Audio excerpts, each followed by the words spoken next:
You know, for a guy who's been retired for the last 4 years, Steven Soderbergh has still managed to pump out a television movie for HBO, a really good television series, and to be the cinematographer for the sequel to one of his films.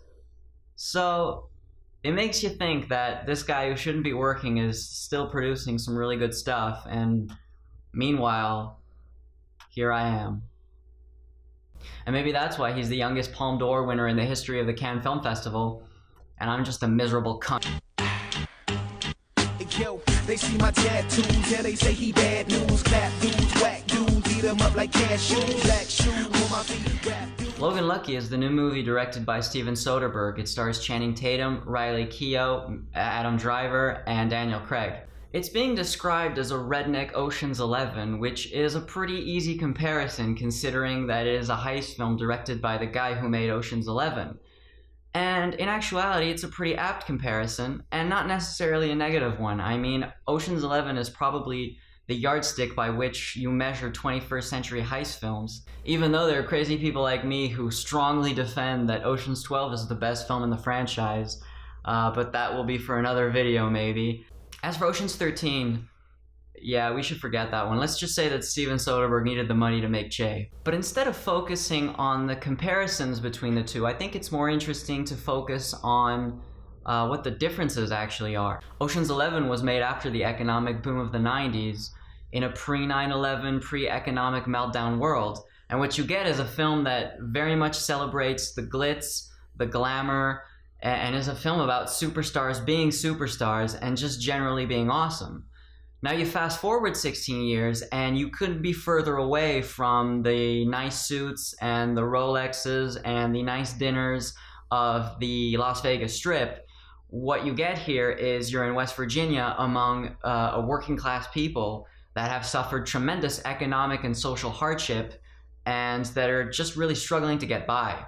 And yet the movie never devolves into a condescending lesson from some Hollywood elite. It never presents you with characters that are racist or homophobic or anti-immigration, quite the contrary.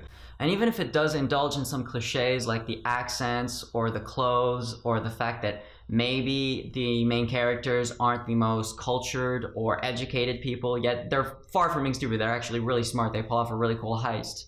The movie just portrays every single character, every single main character as essentially good, earnest people. Now what can take away from what could be a very powerful message is, well, just the simple fact that they're all portrayed by superstars. Had Soderbergh gone the route of a Bresson or what the Safdie brothers did and hired real actors, not real actors, but real people in the roles, then maybe that would have given it an even more powerful message. But on the other side, what you wouldn't get with that is what is present in this film in spades is just actors being really funny, really charismatic, and delivering lines perfectly, and just as a whole, the acting in the film is very good. Channing Tatum, fair play to that guy, because I was all too quick to write him off as just a meathead in the first few roles I saw him in, and really didn't think much of him as an actor, but he's been proving me wrong film after film.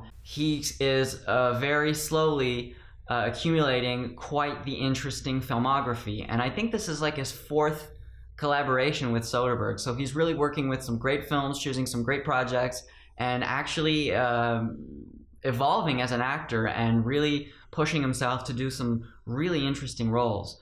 Adam Driver is just fantastic. Again, he was amazing in Patterson earlier this year.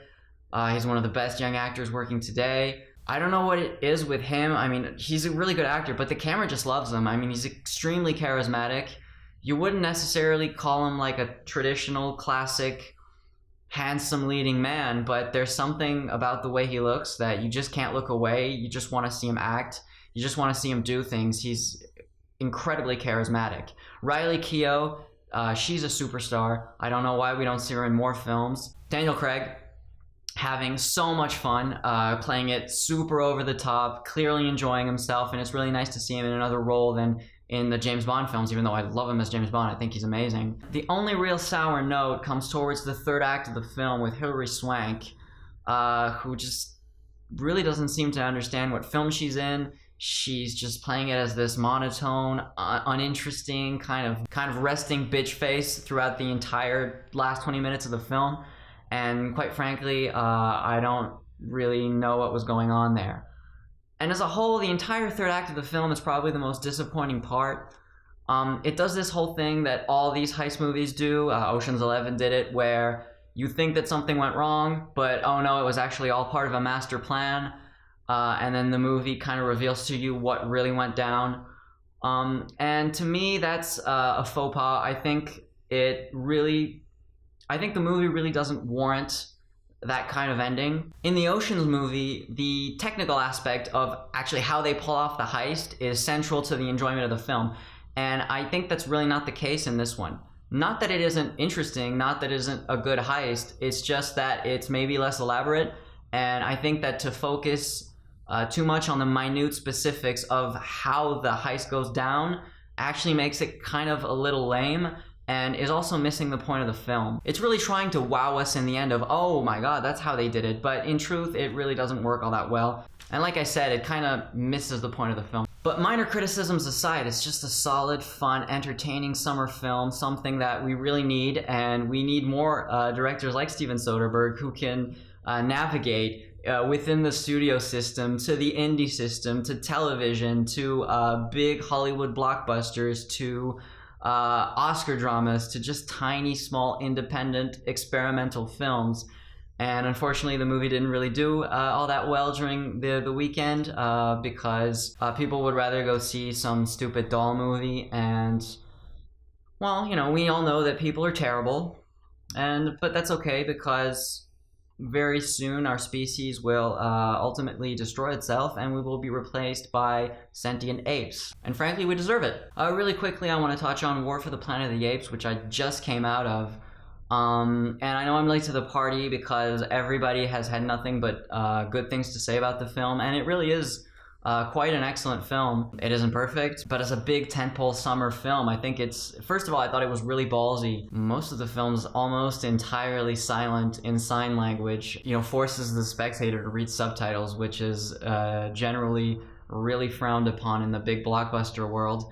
And the fact that there really is no human to root for within the entirety of the film, really the only characters you can have any empathy for are apes, because the humans are just monsters. It's been pushing to that over the course of the entirety of the franchise, but in this one it's really pushed to the extreme, which is really makes it maybe not the best film in the franchise, but maybe the most interesting in that aspect. The whole main central theme of the film surrounds the idea of what is humanity. Is it what you look like, or is it how you act? Obviously the movie is more on the side of it's how you act. You can look like me or you and be a monster, or you can be an ape and display all the traits of humanity, which are empathy, love, care, yada yada yada. But Matt Reeves, I mean, I just want to quickly end by mentioning him. This guy, he's quietly becoming one of the best genre directors in the business. He started out with Cloverfield, which was like marketed almost like as a J.J. Abrams film. I mean, obviously he didn't direct it, but his name was heavily linked with that. And he directed one of the most interesting post 9/11 films. When I mean post 9/11, I mean kind of movies about 9/11, which really doesn't mention 9/11 at all, which is really what genre excels at, is talking about a subject without ever actually referencing it, but using monsters and aliens and horror to kind of talk about what's going on in the world.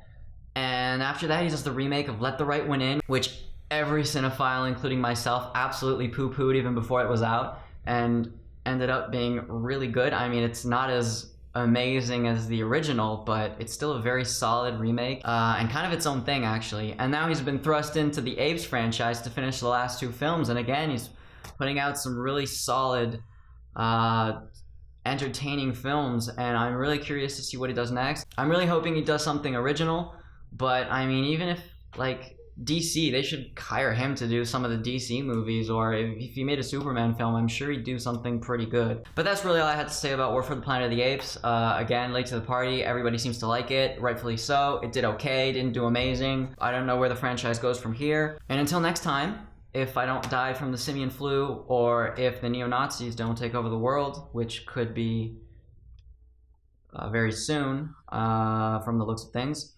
then Peace.